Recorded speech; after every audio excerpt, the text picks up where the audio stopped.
All very much for coming. This is the seminar entitled Exploiting the Cloud for Client Services. Okay, so first of all, just introductions. What is this seminar? What is it about? This is designed as professional education. It's not a sales pitch. I will be mentioning my own experiences and the products and services that we provide where it's relevant. We'd be very happy to give you a sales pitch. Our stand is just over there. You can't miss it when you come out, but this is an educational seminar, it's not a sales pitch. Who am I? My name is Rob Lambden. I'm the founder and chief executive at Online 50. I am an experienced technical architect and an experienced board level executive. So I understand the techie bits and I understand the implications of how it works. We are going to have an opportunity for questions at the end, so if there's anything if you want any clarification on any point, put your hand up and I'll try and pick that out, but there will be an opportunity for questions provided I don't go too much off topic as we go through. And finally, who are Online 50? We're a UK-based internet service provider. We specialise in the provision of hosted software applications for smaller businesses. Our core service, the Online 50 service, is centred around the provision of Sage 50 accounts. We have other services and we are officially vendor neutral. And importantly, we're not a software vendor trying to sell you a particular software product. We are a service provider providing a hosted service. Right, so I've been asked to consider two questions today. The first question is this: how is the rise of the cloud changing the way in which clients want to consume business services from their accountants? To answer this, we're going to have to consider the changes that we're seeing at the moment in the way that we do business and the way that we choose to work. And the second question is, are accountants taking advantage of this? So this isn't really a technical seminar. I'm happy to take some technical questions at the end if they're relevant for any of you. So what is the cloud? Okay, I think if you ask 10 people, you probably get 10 different answers. It's a term that's evolved over a number of years. A few years ago, we produced a white paper. We thought it'll just be two sides, jargon buster of different terms. It's been revised, I think, twice. It now stands at about 30 pages, I think, trying to explain what all the different terms are. What we do is we trace the development of the concept of the cloud from the original phrase utility computing back in 1961. The problem that we've seen over the years is lots of different software vendors have tried to take ownership of that term or other similar terms to try and differentiate their system as being proper cloud and other people's as not being a proper cloud. And that kind of isn't really very helpful. So we need some kind of a definition. This definition, which is a bit of a mouthful, is from the National Institute of Standards and Technology, which is a department of the US government. This, I think, is actually the 16th revision. It's the official version. There were 15 drafts. There's a lot on that. I can give you the document reference if anyone's interested. What we're going to think about today is cloud computing as defined in the Oxford English Dictionary, which is much easier to grasp with, and it simply says cloud is the practice of using a network of remote servers on the internet to store, manage and process data rather than running it in-house. Okay, so that's what we're saying is our concept of the cloud.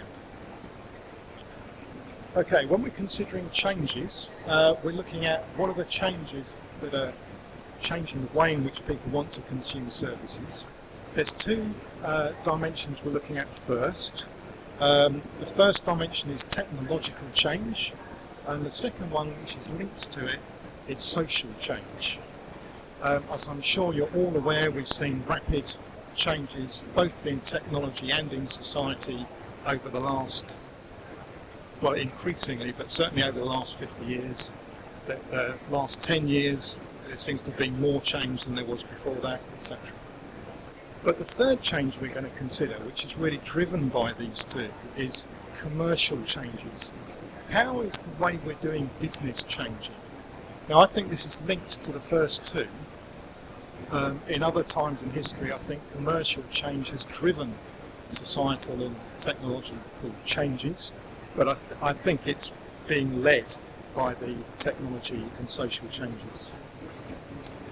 So first of all, in terms of technical change, I mentioned we're seeing rapid changes. Back in the 60s, 1965, Gordon Moore, co-founder of Intel, coined Moore's Law, which some of you may have heard of, which states that the number of transistors on integrated circuits doubles approximately every 2 years.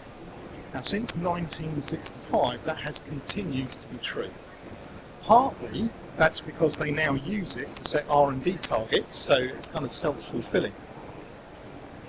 But it's interesting that not only is the power of computers exponentially increasing, but also we're seeing greater availability of computing, greater connectivity of those computers to other services. The cost of manufacture, this is Moore's second law, which isn't often talked about, is also exponentially increasing.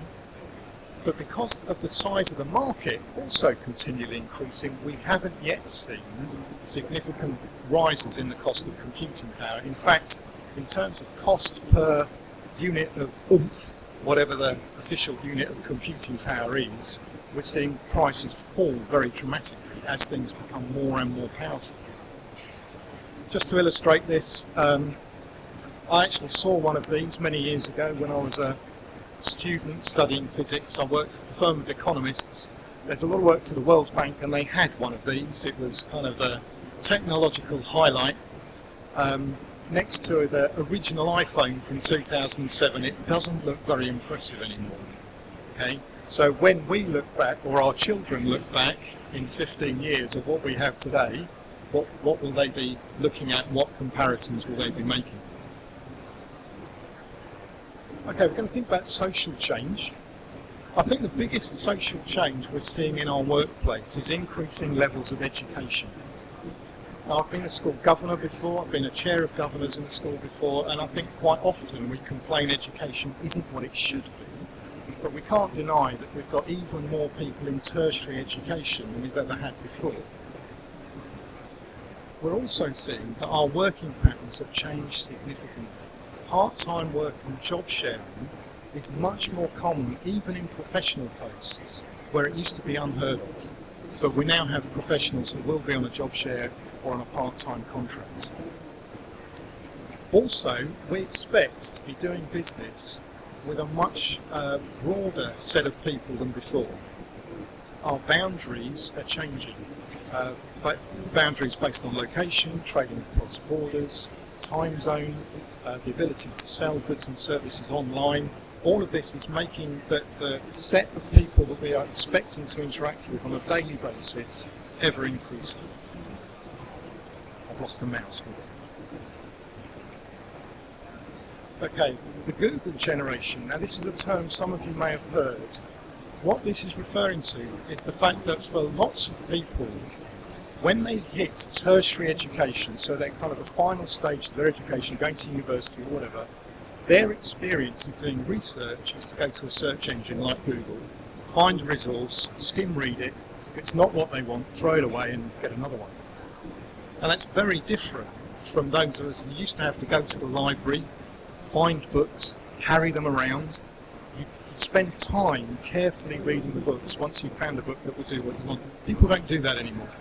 They want the information available quickly, they want to skim through it quickly, they want to get what they want to move on. It's a very different way of approaching and dealing with information. The second phrase that's capturing current trends, we're calling the I generation. Everyone has iPhones, iPads, but people want things the way they want it. You may remember Henry Ford said, you can have any colour you like, provided it's black. Can you imagine a motor manufacturer today saying there's only one colour of car? They just wouldn't work. People want it the way they want it. Now some people have said that's because our society is becoming more self-centred, but actually I think it's a sign that people are much more empowered. People are more confident, they know what they want. They want what they want, they don't want what someone else is going to give them. Okay, so what are the commercial changes that we're seeing being driven by this? Firstly, customer loyalty, I think, is significantly reduced. That doesn't mean it isn't there, and I think particularly with accountancy and other professional services, loyalty does exist. A lot of it is based on personal choice and experience and contact, so I'm not saying it isn't there, but generally, customer loyalty is reduced.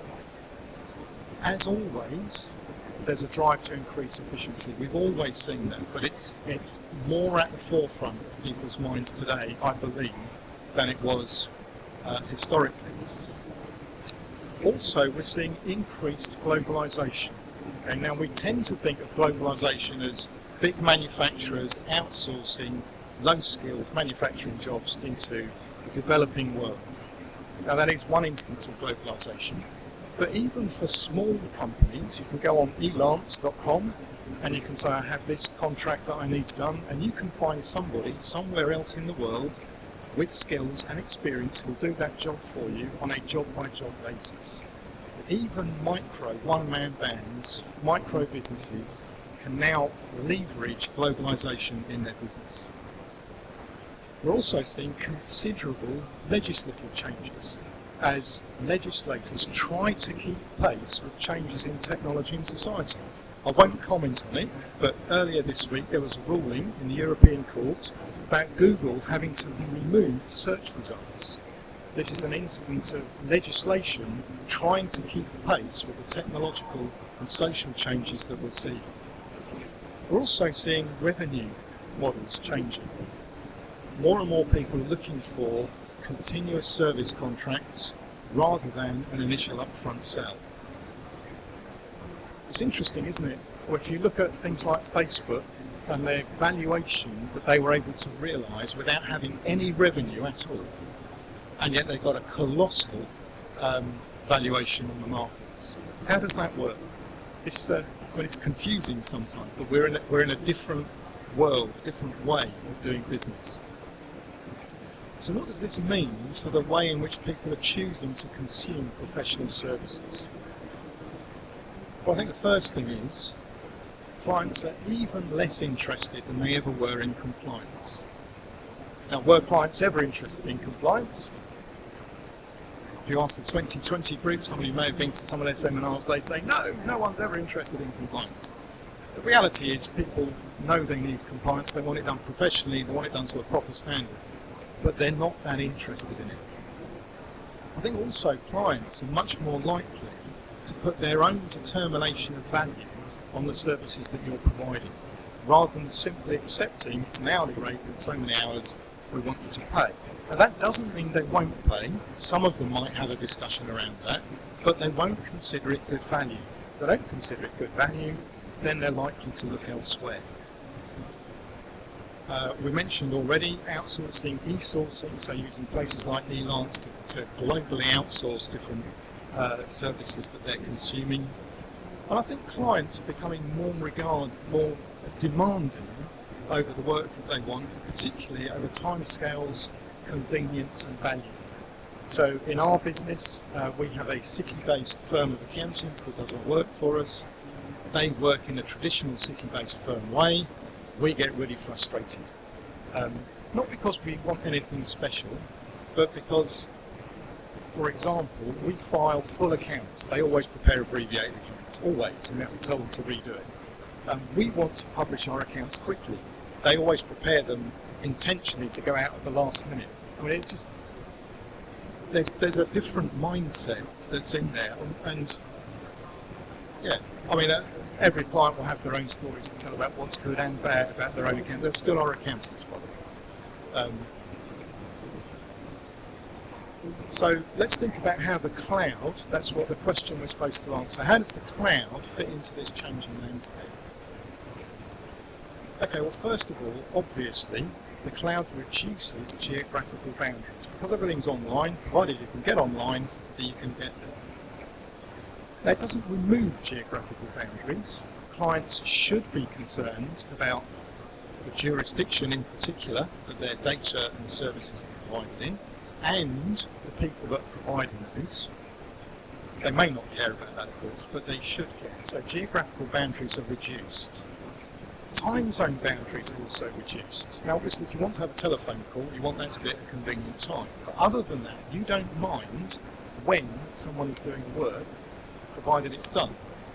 You know, if you happen to be dealing with someone who's 4 hours ahead or behind of you, that's not a problem. That didn't used to be the case. And of course, distributed working is possible. And what that means is building teams of people working together on the same job, but working out of different locations. Okay? So that's kind of the operational model behind the cloud. So let's consider the first question. How is the rise of the cloud changing the way in which clients want to consume business services from their accountants? Now we've picked out 4 trends that we've seen. We've been doing this for well over a decade. And what we're seeing is they want increased flexibility. They are more focused on value.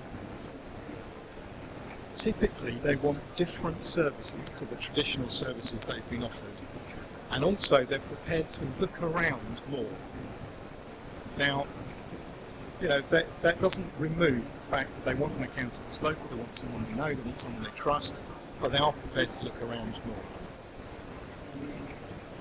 So, how can the cloud, which is causing those changes, actually help meet those needs? So, if the client wants increased flexibility, then use the cloud to look at flexible working. We're going to look at each one of these in a minute. If the client is focused on value, then use the cloud to create value that the client understands, perceived value, value in the client's mind that aligns with what it is they're looking for. If the client wants different services, use the cloud to enable those services. If the client is looking around, if they're looking at different providers, then use the cloud to differentiate your brand. Okay, we're going to look at each of those 4 questions. Okay, so the first one, flexible working. Lots of people will talk about flexible working as a benefit of the cloud. It's kind of one of the key things that you'll see. Anybody here who's put cloud on their stand almost certainly will have flexible working or something meaning the same thing written as a benefit. What does that mean in practice? Well, a well-implemented cloud solution is going to give a consistent user experience independent of place or time of access. Now, of course, there are factors that will affect that. Your ability to access the internet, the speed of access to the internet, the type of internet connection you have, all of which can affect that service. For example, if you use a web-based application, so Xero, for example, we're here today, works fine. Have you tried using it on a train? Anybody? It's not going to happen because the level of connection is inadequate. Because of the consistent user experience, obviously we've got the caveat of this internet connection thing, which I'm happy to explore in a minute. Users don't have to be at the same location, obviously, they can be distributed. They don't have to be working at the same time, they don't have to be in the same office, they don't have to be employed in the same way, they don't even have to be employed by the same employer. Anybody who's authorised can be part of the distributed team that's working towards completing that job. So if we're talking about accountancy services, this doesn't really apply to compliance services particularly. If we're talking about accountancy services, then you can build a distributed team which includes members of the client staff, members of your own staff, possibly third-party consultants engaged by the client. All of those can then take a role in fulfilling the accountancy needs of the client. Okay, creating perceived value. Okay, this is a bit of a tricky one sometimes. First of all, think about the value that the client perceives. Now, I'll put as an example payroll processing. A number of years ago, I was invited to judge some awards given by the International Association of Bookkeepers. There we are. And one of the other people on the panel was the chairman of the Chartered Institute of Payroll professionals or whatever it's called. And I said to him, if I go to outsource payroll, I've got reasons why I'm outsourcing. But everybody gives me a price based on cost per payslip. Cost per payslip tells me I'm buying data entry. I don't value data entry. What I value is the assurance aspect of the sale. Someone's going to make sure I'm properly compliant with HMRC, everything's going to be done. So by all means give me a price per payslip, but why haven't I got a package price for dealing with HMRC and queries? Because that's what I value, and that's where payroll providers could make the money, because they're aligning their costs to what I value. Now I have recently come across people who do price payroll like that. If any of you do payroll services, that might be something that you want to think about. Align what you're charging the client to what it is they value. You'll have much less fee resistance. Also, use the cloud to reduce wastage. Okay? If you're an accountancy professional, your time is your most valuable asset. Don't waste it. Your clients want to meet with you. They want you to explain how their business is going and what the numbers mean for their business. They don't want you to arrive and have your head buried in paperwork for half a day that they're paying for. Because they, although they know it needs to be done, they don't value that. They value value-added advice and the explanations that you're able to give on top. Also, make it easy for people. So one of the bugbears I have, you can tell I was a student in the 80s, so I'm not one of these youngsters that's part of the Google generation. Fax isn't popular anymore, and I understand that. But actually, fax is really easy to use. You send someone a document, they sign it, they stick it in a fax, it comes back, job done. How many times are people sending stuff out and say, print it out, sign it, scan it, email it back? Okay, what a nightmare. I mean, I know some people don't have faxes, they've got to put them away to work. We have people take photographs of things with their phone and send it in. You can't read what's on it. It's a nightmare. Make it easy for the client to interact with you. And faxes, I mean, it is on the way out. But think about how the way you engage with the client creates value for them, not hassles for them. Okay? Enabling services. Okay, over the past 20 or so years that I've been involved with the accountancy profession, I've seen loads of white papers, reports, articles, presentations about accountancy practices. And one of the things that they all seem to agree on is you can have two types of accountancy practice. You can either become very heavily process driven, drive down your costs, only accept work that fits your model, and then make money because you've got a volume of work and a low unit cost of delivery. Or you need a high level of value-added services that goes on top of the background compliance and other work that you're doing. Now, most people in this country, because we're a high-wage country, want to provide value-added services. So we're seeing accountancy practices more and more wanting to do that. And it goes without saying, if we're talking about enabling services, we're talking about enabling services when people want those services. So the first rule of any service company is really simple. Give the client what they want. Okay? If it's not what they want, they're never really going to be happy. Give them what they want. So construct services based around what it is that the client wants. Now remember, the clients are going to be their own judge of value. Okay? It's not necessarily your time. They don't begrudge paying for your time, but what they want is the so what factor. What does that mean to them? So I've got an example. Back in 2008, before the credit crunch, we were saying to a number of our partner accountants that we thought it was a great idea for them to develop a hosted credit control service. Now that doesn't mean the accountant's going to do debt collection. What it means is the accountant will put in a process to manage the debts, which will hand off to a lawyer for litigation or a debt collection agency or whatever. Because what we were seeing, you'll remember 2008 before the credit crunch hit, what we're seeing is ever increasing levels of trade debtors in businesses.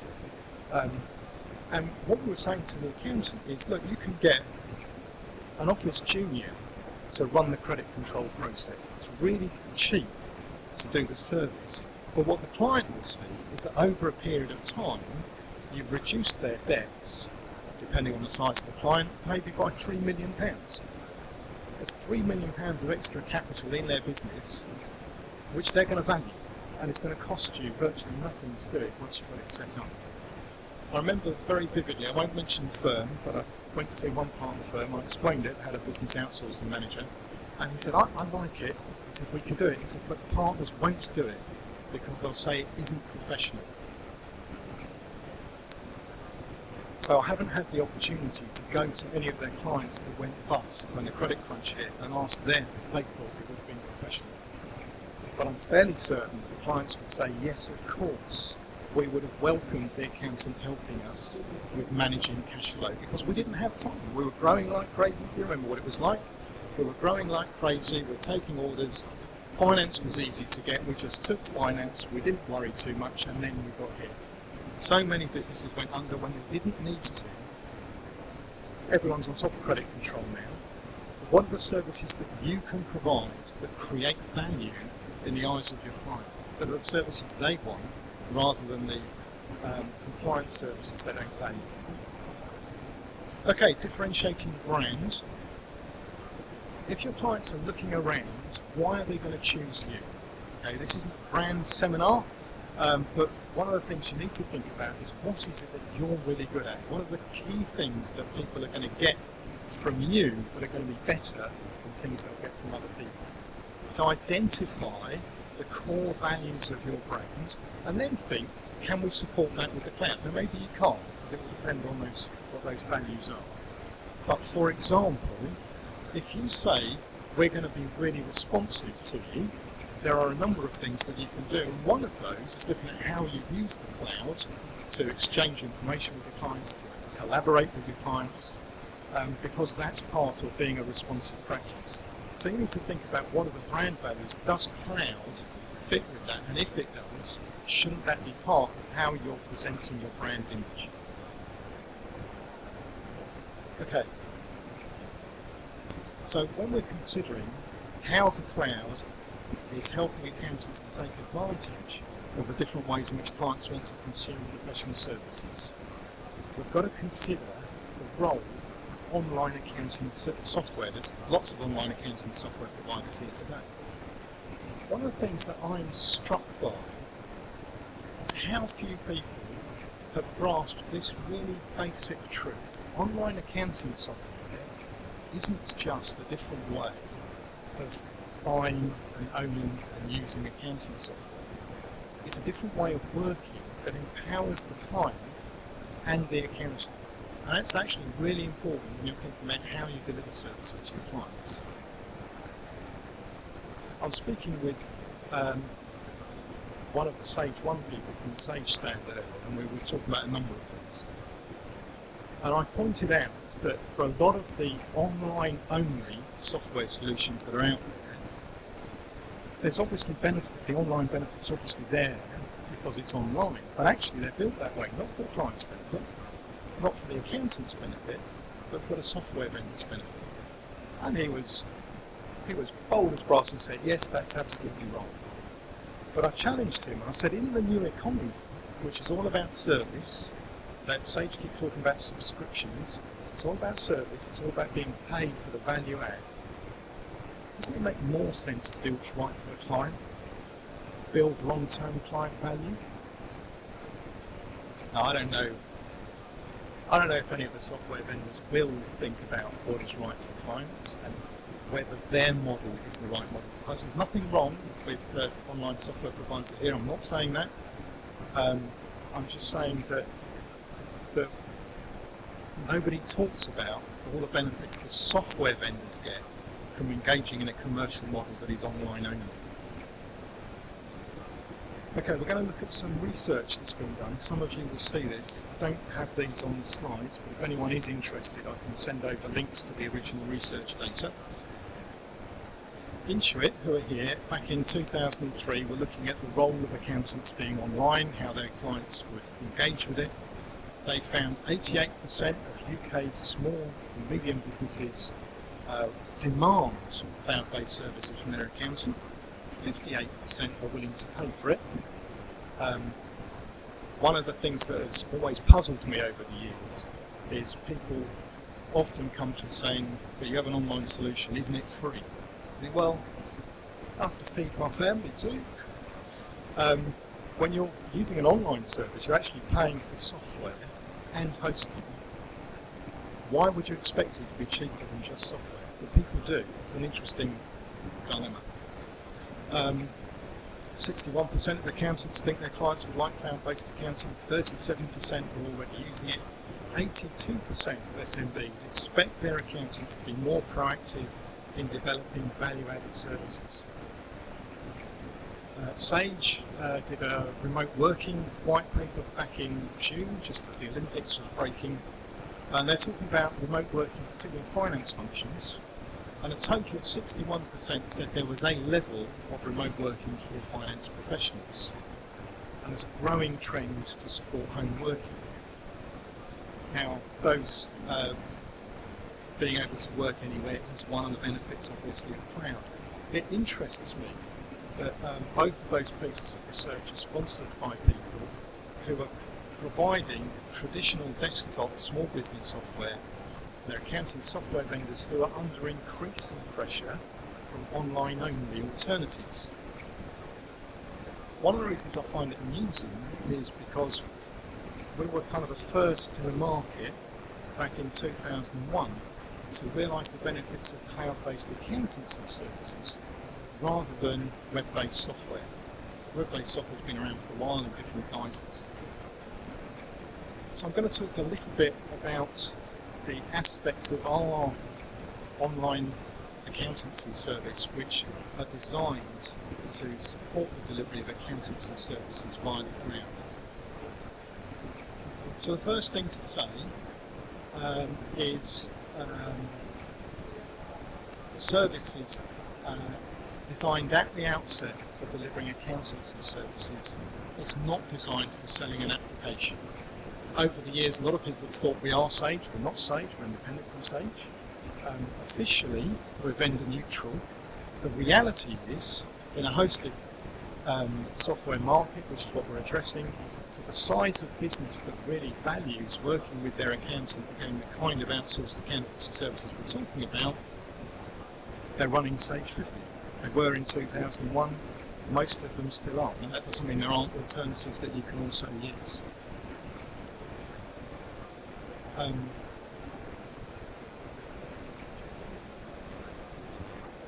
The next thing is we've got lots of features that are focused around enabling the bureau.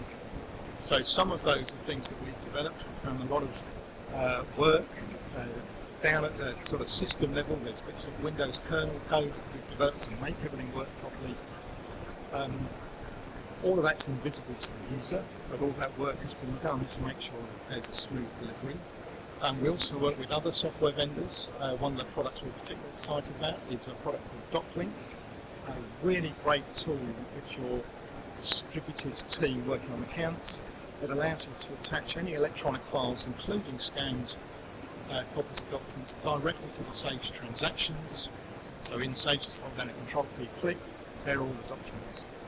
If you need to be online, why wouldn't you have a tool like that? Now, there are lots of people who've tried to set up a similar service to ours and have looked at copying it, but haven't put in the R&D time that we have to smooth out the issues.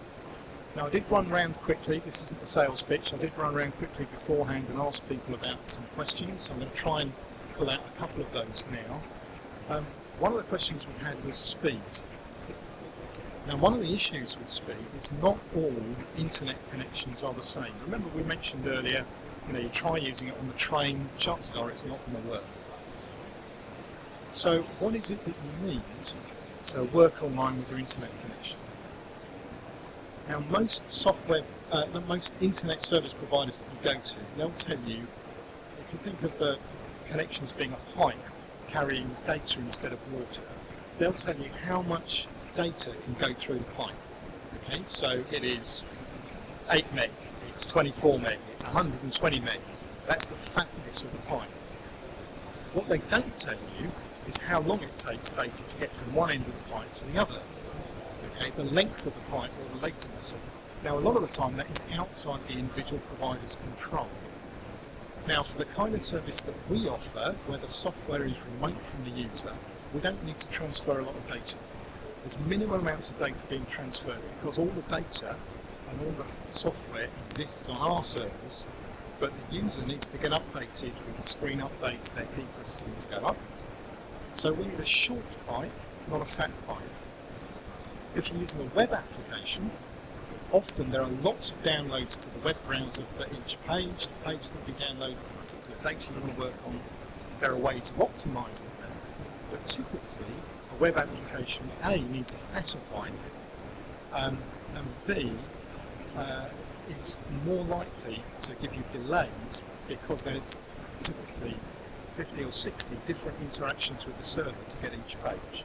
I don't want to go too much into the technology, but that's one aspect that somebody asked about. Security. Our clients are concerned about security. Disappointingly, actually, a lot of them are. I mean, they're really concerned if the security isn't there. I think one of the problems is people assume that it is. Now, you know, how do you know it's secure? Well, ultimately, you have to take someone's word for it. With our company, there's an international accreditation for information security which we have. The whole service end-to-end gets accredited, and they check that we're applying up-to-date control. So you can make sure that something like that is in place. A lot of people might tell you that they use an accredited data center. Okay, that doesn't mean that they are accredited themselves. A lot of people say, I mean, this is the power of marketing, if you like, over reality. A lot of people might say, for example, we're in a military bunker. That's got to be secure, hasn't it? Well, if you're worried about armed terrorists making off with the servers, that's probably a good idea. If you're worried about flooding, that's probably not a good idea to put it in an underground bunker in Berkshire. Are you more worried about flooding, which is an information security issue, or are you more worried about armed terrorists? So it's a difficult area that people have to think through the implications of. What are people currently doing was one of the other questions. Well, I'm sure there are lots of people here who'll be able to tell you what their users are doing. Our observation is that for a lot of people now, for the clients, particularly the younger clients, it's a given that online is an option. They may not choose to go on, but it's a given that it is an option. They are less concerned about the issues of data sovereignty, for example, because they've never really thought that through, frankly. A lot of accountants are more reluctant because they understand professional liabilities, indemnities, etc. They want to be reassured. But for the clients, online as an option is a given. There's lots of ways they can go online. The type of service that we provide allows people to choose lots of different pieces of software and have them working together, whereas other services would be a web-based service from provider A, a different one from provider B, a different one from provider C. So there's different ways of looking at it, and ultimately the client has to make the choice what's right for them, and as their advisors, that's a role that you can influence, and they will be looking to you for advice. Okay, I've gone slightly over what I planned to, but we still have 5 minutes for questions if there are any extra questions that I haven't answered. Very happy to take questions now. If there are no questions, we'll pack up so the next people get in. Don't forget to visit the stand. We haven't scanned anyone. We're not following anyone up from this seminar. We don't know who you are. If you'd like to stay in touch with us, don't forget to visit the stand on line 50. It's just over there. Thank you all very much for listening, and if anyone has any questions on a one-to-one, I'll take them now. Thank you.